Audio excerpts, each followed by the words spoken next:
మన తెలంగాణలో పాండవులు నివసించిన ప్లేసెస్ చాలా ఉన్నాయి. అందులో ఒకటే అర్జున్ లొద్ది కేవ్స్. పాండవులు వనవాసం సమయంలో ఇక్కడే ఉండేవారని ఇక్కడి ప్రజలు నమ్ముతున్నారు. ఈ అర్జున్ లొద్ది ఆసిఫాబాద్ జిల్లాలోని తిర్యాని మండలం రోంపల్లి అనే విలేజ్ లో ఉంటుంది. మనం చాలా గ్రామాలని వాగులని దాటి కొంచెం దూరం అడవిలో ప్రయాణిస్తే ఈ అర్జున్ లొద్దికి చేరుకోవచ్చు. ఇక్కడ స్టార్టింగ్ లోనే ఒక గుట్టపై కొన్ని పురాతన విగ్రహాలు కనిపిస్తున్నాయి. ఇంకా ముందుకు వెళితే ఇక్కడ మైసమ్మ తల్లి విగ్రహం ఉంటుంది. ఇక్కడికి వచ్చిన ప్రజలు ఇక్కడే కోళ్లని మేకల్ని అమ్మవారికి బలిస్తారు.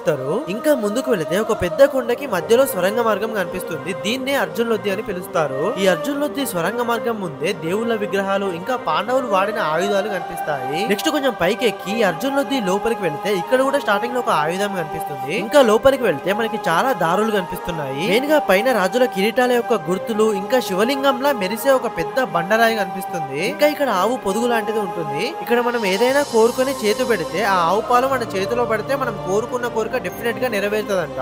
అండ్ ఈ అర్జున్ లొద్ది కేవ్స్ నుంచి చిన్నయ్య గుట్టకి పెద్దయ్య గుట్టకి దారి కూడా ఉందంట. నిజంగా అద్భుతం కదా. మన తెలంగాణలో ఇలాంటి ఒక ప్లేస్ ఉందని చాలా మందికి తెలియదు. సో ఈ వీడియో మీకు ఎలా అనిపించిందో కామెంట్ చేయండి. నేనైతే చాలా రిస్క్ చేసి లోపలికి వెళ్ళాను.